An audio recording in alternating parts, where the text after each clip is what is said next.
Hello, everybody, and welcome today to my podcast, the Sockencast. And with me, I have a special guest. Maybe he will introduce himself. Hello, I am Cyberknight, of course. Yeah, with me. I don't know. Should I intro my normal way or? You can do whatever you want. Okay. What's up, everyone? This is Cyberknight. And today we'll talk about Yu-Gi-Oh and Yugitube in particular. So, Cyberknight. My first question is, how did you came to the idea to do a YouTube channel about Yu-Gi-Oh? I remember I finally got fast enough internet to use YouTube back in the day, because for the longest I couldn't have dial-up for the longest time. And then I just started searching Yu-Gi-Oh, because I was kind of getting back into it around that time.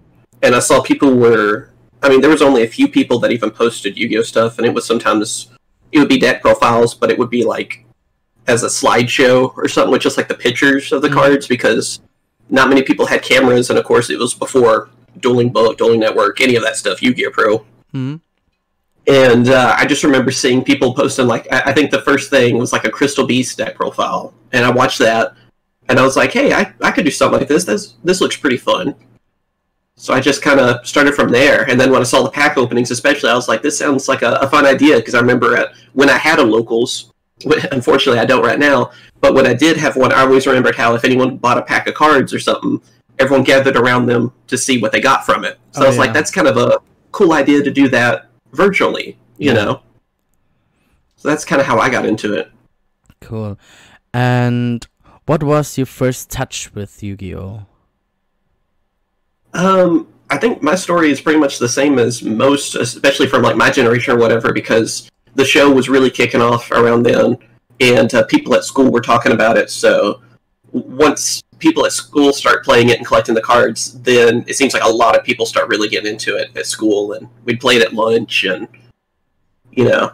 from watching the show too, which, as you know, the show, especially at the beginning, really did not help with learning the rules either. So it was really interesting back in those days. Oh yeah, I also remember we were at a pool, and somebody put out his cards and showed them to us, and we were so amazed and so, oh my goodness, those are the cards from the series.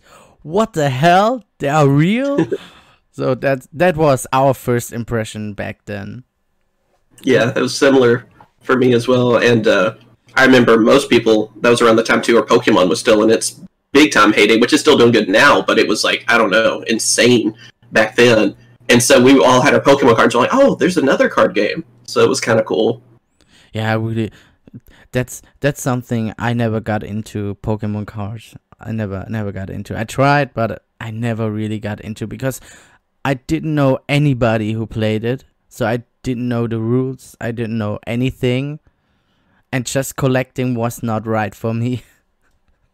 For me, I just collected because, again, it was kind of like with Yu-Gi-Oh! At the beginning, where nobody knew what they were doing with Pokemon cards either. Like, no one actually knew how to play the game, or at least where I was. And so it would just be like, making up our own rules, basically. Okay, yeah, that's a good idea. We also did other games with Pokemon, like Monopoly or something like that, and tell them, okay, you hit that field, now you have to battle against the Pikachu, roll the dice. like a D&D pen and paper game. Yeah, that's what it kind of was for us. That or kind of like war, where basically you try to put out your strongest Pokemon, and they would do the same, and what would win, and kind of like doing something like that. Even I remember. Oh, cool! And what was your first deck from Yu-Gi-Oh? What you got? I guess the very first deck I made was probably just like Joey themed. I mean, for the longest time, especially when I didn't know the rules as much, it was always like, okay, these are my strongest cards, I'm throwing them all together, Ah, okay. So I did a lot of that. I mean, like, my first deck that actually had a theme, though, was probably the original Elemental Heroes, when I actually started getting into more tournament stuff, and, like, an actual archetype. It was the original Elemental Heroes with Flame Winged Man and Thunder Giant and those. Oh, speaking of archetype, what is your favorite archetype in Yu-Gi-Oh? Do you have a favorite archetype? Oh yeah, I'm sure a lot of people can already guess this too. Dragoonides is my favorite. Oh, you did a new video. I saw it today. This noon I saw it with the new Dragoonide deck. Yeah, I was drooling over those cards for sure. They got some really good support. This has been kind of my year in Yu-Gi-Oh, at least, because Noble Knights finally got kind of better, with the new Infer Noble Knights. Yeah. And then Dragoonides got some good support. So I was like, this is pretty good. Yeah. And the Dragoon, I waited so long for him, because my favorite deck archetype is the Dark Magician. Still from the beginning, Dark Magician. Yeah, my favorite of the original 3 is always Red Eyes. So I even have a Red Eyes deck that I still need to record and upload. But of course, I was kind of waiting on Dragoon. So yeah, it's definitely fun with that new card, because that's a little overpowered, we'll say. Yeah. Yeah, the Dragoon is really overpowered. I just opened one tin and got him, and I thought, oh my goodness, I'm gonna win this Locust, and everybody had him. Oh yeah, it was so ridiculous to thought that I could do anything. Because yeah, you can go. Oh, that's what was so funny too. Like I remember whenever the card first came out for the OCG in Japan, how like every deck had it in there. It didn't matter what it was. It could be, I don't know, Blue Eyes, or just something that wouldn't normally go with something like that, and they're throwing in Dragoon. So I knew that was going to happen probably for us as well. It's like, Madolches with Dragoon. It's so random. That's exactly what happened. I played against, what was it? It was Cyber Dragon, and all of a sudden Red Eyes Fusion, and I was so confused. It's like, wait a minute, what? Yeah. Oh, it was so ridiculous. Everybody played it. Oh. Yeah, I lose. Oh, I always lose. I don't have that much time or that much opportunities to play on locals. But when I play, I'm always at the end of the ladder. Because it just takes practice. Yeah, because I don't play meta decks. I only play my Dark Magician deck because I liked it the most. Yeah, I'm more like a casual player. Yeah, but I am too. So yeah, but that's no problem. I also have some friends. They always say, "Oh, dude, this meta deck is so dirty. You don't play this deck against me." Because before I knew it, Eldlich was meta, and I made an Eldlich deck after I knew of the cards. And then I played against my friends, and they're, dude, they are meta. Don't play with me with that deck. That's how I feel with Cat Striker players. After going to that YCS Fort Worth in Texas, I had to deal with Sky Strikers like every duel, and I'm finally like, you know what? I hate them now. Yeah, I thought the idea was so brilliant. I mean, you have no monsters on the field and can do so much. Yeah, and you have her. She just keeps switching out different suits of armor, basically. Just like, every time I'd see someone, you just see Engage or Ray or something, and it's just like, oh crap, here we go. I remember one guy, he was playing it, and he also, I think, had, what else did he have with it? Orchest. I can't believe I forgot them already, their name. But it was like, I swear, 40 minutes for his first turn. Okay. I was just like, I finally just told him, you know what, I have nothing to counter it, just go through your turn, because he kept asking any response over and over. I was like, dude, just go ahead and play it. Just do it. Because we ran out of time, the duel lasted so long. We actually tied. That's what I always say. They always ask me, is it cool if I do that? Yeah, do whatever you want and just let me do anything. I played against this guy. He made an awesome synchro deck with also Noble Knights, but all of it was with Knights and Fire, so Fire Knights stuff. And he worked on this deck more than a week, and he just sits there, and I let him play. After 10 minutes, okay, it's your turn, and his board was set, and I couldn't do anything. Oh, damn. That happens to me a lot. Yeah, that's what happened to me basically on that too. But what was so funny is even though his turn, I don't know, it felt like 30 minutes, and maybe it wasn't that much. Maybe I'm overdoing it, but then it was like basically the only way I can get around this is if I draw Super Poly, and I drew Super Poly. I was like, okay, nice monsters that you took an hour to freaking summon. They're mine now. Yeah. Hope you like my new fusion. Yeah. Oh, damn. Yeah. Stuff like that happens to me every time. I'm just sit there and say, yeah, just do it. Is it cool? yeah, do it. Yeah, that's what I'll tell him. It's like, I know I should be more of a bluff on it and not probably tell you this. Like, strategically, I shouldn't say it, but just go on ahead because I don't want to spend all day on this, you know? Yeah. What they mostly don't expect is the mirror force. Every time they attack me with, I don't know, 3 or 4 monsters directly, and I just flip the mirror force, and they look at me and say, I didn't expect that. Damn. So yeah, it's funny. It's so funny. It's funny how old tricks like that are kind of coming back, because a lot of these newer players, I mean, there's a lot of decks right now, especially meta, that don't use trap cards. Yeah. So, like the old strategy back in the day of, oh, well, I just place this card face down and, you know, and have like this weak monster out, and everyone back then would be like, oh, well, that's a good trap card, that's Mirror Force or something, I don't want to attack, you know, or I want to try to bait him out. Yeah. But now people don't think about that anymore, so that old strategy actually works. Like, even Magic Cylinder, again, no one expects that, and it's like, it can actually win you a duel these days, which is kind of funny. Oh, or they play Nightmare Phoenix and just banish everything, destroy everything. Yeah, that happens also a lot to me. Yeah, I'm really a casual player. It's okay. Like I said, I am too. Yeah. Alrighty. So we covered some questions. Now the questions from the beginning, which nobody here heard. Did you recognize the change on the bottom of the right corner of the cards? The Katsuki Takahashi. It changes to, I don't know, I don't have a card right now, but it changes.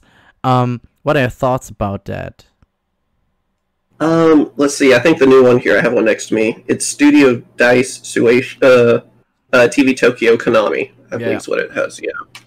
I didn't even notice it for the longest time. Like, I think I had a comment on there that was like, "Hey, they changed that," and I didn't even really notice from that. I don't know really what to think about it. I mean, like you were saying earlier, maybe they'll make it so they're a little bit not so bad on some of the censorship and stuff. I mean, that would be cool.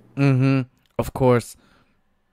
But I don't know. I don't really have any thoughts too much on it. I mean, like I said, I didn't even notice it for a long time. So yeah, because I'm hoping of some cards then that they come to us, because I have a Dark Magician deck with the Gagaga Magician Girl, and she's really, really strong if you can summon her. And that's why I really hope they bring them to us. Get Magi finally and all that too. Oh yeah. That's like still a card we're missing, and so far it's not looking like we're going to get it all, but I don't know. Whenever like Konami talked to me before, they did like the survey sort of thing or whatever, talking to different influencers, and I think it was after the first Lost artwork. I remember asking them, you know, because they were like, if you have any ideas for future Lost artworks and stuff, let us know. And I don't know if they really, you know, looked into it too much, but anyway, I remember saying, please give us Magi. I know it's not a Lost artwork technically, but that's a card I want. So maybe we'll eventually get it. I don't know. Yeah, maybe in the Lost artwork project. Yeah, that sounds like a plan. Konami, if you hear this, please give us the Magi Magician Girl. We need her. No. All right. Gotta get the waifu. Yeah, we need the waifus. We need more. I mean, that's part of the reason, but also too, I just hate the idea of not all regions getting the same cards. Like, I just think that's a dumb thing. I don't want us to be missing out on any cards, and OCG to be missing out on cards either. I wish, honestly, we would just get the same stuff so no one was missing out on any cards at all, any region. That's just how I feel about it. Yeah. Okay. What are your thoughts about the changes in the Yu-Gi-Oh format from the beginning till now? What do you think about it? What are your thoughts? I guess... in some ways, I like the changes. In some ways, I don't. I mean, I felt like I really enjoyed Yu-Gi-Oh! More around the Arc 5 era, where it felt like every deck just about was using multiple forms of summoning. And you see that still a pretty good amount these days. You know, you're actually seeing most decks that can fusion, synchro, and all of that. I liked that a lot, because it felt like finally everything in Yu-Gi-Oh! Because I got sick of Zexal where it was like all Xyz. And I don't really have a problem with Xyz, but that's just all they were printing, you know? So synchros, which is probably one of my favorite forms of summoning, were just kind of dropped completely. But I'm not a huge fan of Link Monsters still. I'm not like, you know, oh, this game sucks because of them or whatever, but I'm like, I don't know, I'm kind of... I don't like how fast the game sometimes feels with them. Like, I feel like Konami tried to slow down the game with them, but they didn't succeed at all. No, they don't.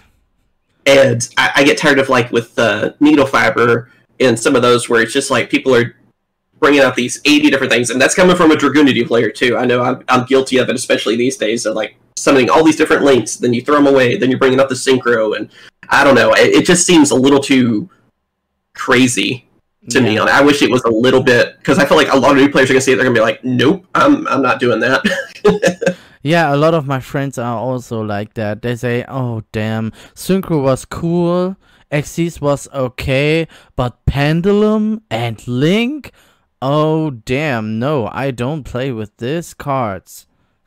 Yeah, Pendulums, they were interesting. Like, I didn't like them at first, but then I got used to them. But nowadays, I've kind of gotten where I don't like them again, because not so much of what they do, it's just, I feel like, and it's mainly the Endymion ones, I feel like I'm reading a book when I read their effects. Like, it's two huge paragraphs. It's just like, what does this card do again? I feel like I have to read it 80 times when I'm dueling against them. Like, okay, what's this? Oh, it does this, and I don't know, I just get tired of them. Even though I still kind of like Pendulums, like, I love Pendulum Magician, you know, and using Zark back in the day, but of course with Astrograph and Iris being kind of gone, that makes it tough. But that was like the main Pendulum deck I enjoyed.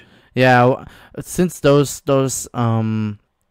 changes in the Yu-Gi-Oh format, I had at some points I had a thought about quitting Yu-Gi-Oh, play Magic, because they don't have that much card text on their cards with those book-like effect texts and stuff. Yeah, it's like I said, it's definitely tough with Endymion. You know, I think they're probably the worst in the game about having like the longest text. You're just like, I feel like I need to get better prescription glasses to read them. Yeah, I played Endymion with Dark Magician. It was it was okay, my deck, but I always have to read all those texts because I always forget what they did. Same. Yeah, and every time I play against other players, I'm sitting there, look at their cards and think, oh dude, can you just tell me what this card does? The effect text is so long, I don't want to read it right now. Give me the Cliff Notes version or whatever, a summary. Yeah. A pretty difficult card was Expector Border. Because nobody really knew how to play him, what his effects are, because it's a little bit difficult to understand, I think. Because I don't understand him till now. Yeah, there's actually quite a few, like I said, especially in Endymion, that are just like, okay, what all can you do again? Either player, you know, whether you're playing them or you're going against someone that's playing them, I feel like that way, you know, on it, where I'm just like, okay, what can I do or what can they do? Yeah. I've totally forgotten already. Yeah, but a good thing is, all of these new formats, what came to Yu-Gi-Oh, you got support to nearly every deck type or archetype we had in the Yu-Gi-Oh series, or we get it till now. I mean, the new Gaia support, the new Jinzo support who will come, I think, in a month. Yeah, I think it's October is when that release date is, if I'm not mistaken. So that's okay. All these old decks get till now new support, and they bring new archetypes. They still bring new archetypes, and that's good. Konami's been, I will give them that credit. Like these last couple of years, especially, they've been really good to give support to a lot of older archetypes. Like I feel like maybe they're listening a little bit more on that. I mean, heck, we're even going to get an Ice Barrier structure deck this year, or at least Japan will. I'm sure we'll get it probably early next year or something. Yeah. But I feel like even with Link Monsters, even though I'm not a huge fan of them, like a lot of these new links and stuff too have brought some life into some older archetypes. And again, we're seeing Dragonities, Noble Knights basically had to be redone. Heroes have been doing well. It's just, well, we got new support for Armed Dragon even, so level monsters even technically got something this year. Yeah. So I'm enjoying how I feel like, and heck, they're even doing that voting, which I don't even know what's winning so far on that, but they're, a lot of older archetypes getting, and I think basically what they're going to end up doing is it doesn't matter who wins on that. Like, I think just about all those archetypes that are in that vote are going to get something anyway. In the end, it's just basically who's going to get it first. So it's a lot of stuff getting new support. So I'm looking forward to it, and I like what they're doing. That brings me to my next question, because what I was thinking about, what do you like to see in the future from Konami or Yu-Gi-Oh in particular? Let's see. For me, like, I guess in terms of like new support for archetypes or something, I want to see something for Kwakimeru probably more than anything. Especially the Rockstun build. I mean, that's always been the build that was actually meta, or anti-meta, I guess, technically. Whenever it was kind of more in its heyday, you don't see it as much now, but I would like to see something for that. I mean, they technically got a new card recently or whatever. I guess we're going to get sooner, or no, we did get that, I think, now. But anyway, I want to see some more support, though, for them. Something a little bit more interesting and can really power them up. And I'm also hoping that, because I don't know how long Yu-Gi-Oh! 7s is going to go for or whatever. It could be several more years. I am hoping, though, that the next series, we can also not have a new form of summoning, because I liked how, with 7s, they kind of were like, okay, we're going to do this Rush Duel thing, which doesn't bother the main game, and I don't have to learn a new form of summoning, and then there's not a form of summoning that gets totally dropped like normal, and I was glad they did that, because, again, Link Monsters were kind of, in my opinion, so I was like, please don't do a new mechanic. I really don't want to deal with that right now. Yeah, that's what I don't want to see too, a new mechanic, because we have a lot. I mean, we got 4 new mechanics in all the time, and they are pretty special in their own kind of ways. I say just build off older stuff that we have, like maybe like. Well, we've seen like new stuff for rituals lately. Maybe do more of that. Again, level monsters are coming back. Geminis. I say build off some of the stuff that they kind of had an idea for, but then they dropped real quick. Maybe do something with that, or even like an evolution on some of them, like new XC monsters that are a little bit better, like a new form of ranking up. I could deal with that, but I just don't want a whole new thing, really. Yeah. Well, we will see what they bring us in the future, but I'm hope that it don't be a big impact like the Link summon or the Pendulum summon, and everything is not working again, and we need some new support for every archetype and stuff. Yeah. That's what I liked about even the rule changing, where now we don't necessarily need Link monsters to use our extra deck monsters anymore. I'm glad that changed, because I really didn't like that rule, because it was like, because Arc 5, like I said, was so fun. It was like a celebration of every form of summoning, and then we get to our new series, and it's like, okay, now you can only use these other forms of summoning if you have a Link. It's like, come on. Are you serious? I can't play my deck again now with this new summoning thing? Yeah, because that's what I enjoyed, again, with Pendulum Magicians, is that I was using fusions, and pendulums and synchros and XCs all in one deck, and even rituals if I wanted to, because there's an odd-eyes ritual I would sometimes throw in. So I was like, that was cool. I could use all the forms of summoning like they did in the show, and I just really enjoyed that. But then afterwards, it's like link summoning. Okay, you can't do that anymore. Okay. Thanks a lot. Yeah. Do I have another question here? I'm just scanning through it. Yeah. You do a lot of videos. I mean, I think maybe every day a video. Is it right? Most of the time, yeah. I'm trying to cut back a little just for my own mental health, but it's just about every day. Yeah, I know how much work it is because I just do one video per week, but it's a lot of work. Especially, I do special kind of openings. I do ASMR. ASMR. Yeah, I think it's called like that. And I have also some problems because of my neighbors. If they're too loud, you hear everything, every single thing on this video. And it's like, dude, it's 1 a.m. in the morning. Can't you just be quiet? Turn your TV lower and stuff like that. Yeah, especially on stuff like that. I know sound quality definitely matters. Yeah. You're trying to relax people, and then you have, I don't know, like a cop car in the background. You're like, dang. Oh, yeah.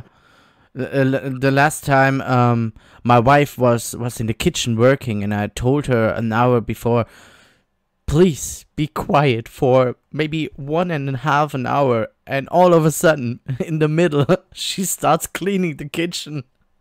Oh. Yeah, okay. I used to do that from when I recorded in my actual bedroom, because I just had like a little desk in there when I started doing my opening videos, and then it seemed like my family was the loudest. As soon as I hit that record button, that's when everyone's ready to run through the house and make all kinds of noise that they can. So that's why I'm thankful now I have like a little office like studio that I go into, and living out in the country, there's not usually any traffic and neighbors are pretty far away. So oh yeah, that's it usually works out. Yeah, I'm in the middle of a city, and it's sometimes really exhausting, and yeah. But I try my best, and I also tried a new kind of video without ASMR, normal video, and let's figure out how this works. Yeah, but yeah, enough of me. Speaking of making videos, what is your equipment you use for your setup for your videos? Trying to think of what the camera types. I mean, I have the main camera that gets the cards that you see that will film the cards on it. I think it's a Canon camera. And I don't remember the exact model, unfortunately. Yeah, I've used it for a while. Yeah. But I have that one, which is just on a tripod for my setup. And also I have a second tripod that has like the face cam, and it's a Sony Handycam, I believe. Ah, okay. And it does really well. Like, both of them can actually do 4K. I just usually don't do 4K because I need special editing software, and also I feel like, I don't know, it's getting more popular with 4K and stuff, but not many people are still using it. So I've been kind of like, probably this next year or so, I'll probably have to upgrade to it. But right now, it's kind of like not many people are even using it anyway. So I'm not in a huge hurry. But I just kind of do that, and then I have a microphone set up to make sure you can still hear me over sometimes the packs and stuff. Yeah, yeah. I'm using for my ASMR videos, I'm using a Snowball Blue microphone, and it's really sensitive. So you hear nearly everything.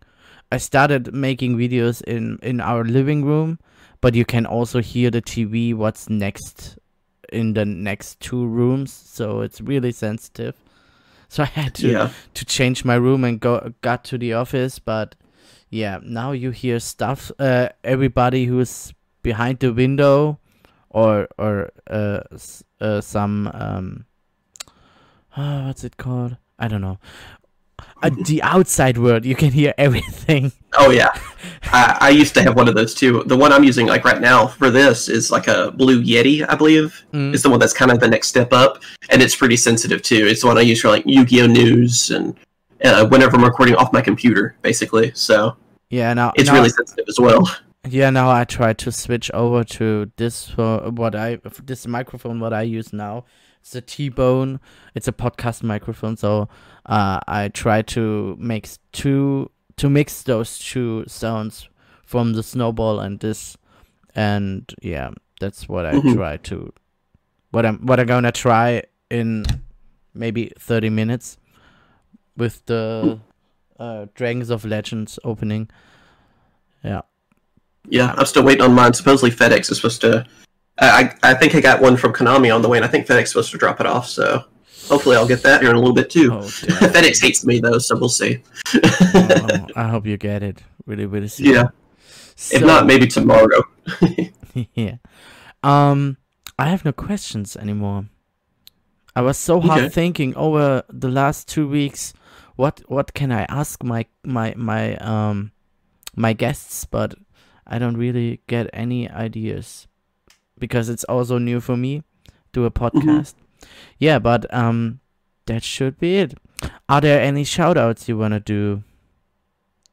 I guess I'll give myself a shout out. I don't know, like check out my channel, Cyberknight on YouTube, or Cyberknight8610, whichever one I think will, I think now most things will find me just with Cyberknight, but if you gotta add in the numbers, I know people miss me saying the numbers too, so. Yeah, I found you really, really, really, really, really fast, because I just type in Yu-Gi-Oh opening and then I saw your videos like 2 years ago. I think you were one of the first Yu-Gi-Oh YouTubers I watched, and that's and still you're making videos. I also watched a few others, but they don't do any videos now. Yeah, a lot of them have dropped off since then, because I was like, not really like the first, but like maybe the second generation or whatever of people that started really getting into YouTube on Yu-Gi-Oh! And I'm like one of the only ones left that I remember. Like, I mean, there's still a few like M. Cole and I think Jobber started around the same time as me or something, but those are like the two I can mainly think of. After that, it seems like the ones that are doing really well are ones that I remember, starting way, after me. So, yeah, alrighty. Well, then, thank you for being in my show, and then I hope that your package is coming soon, very soon. And I'm excited, and I'm looking for your new videos. So, oh damn, my English is so horrible.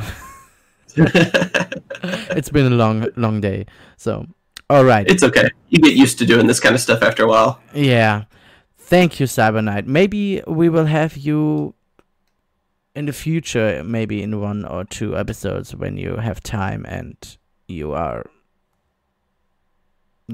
like to come.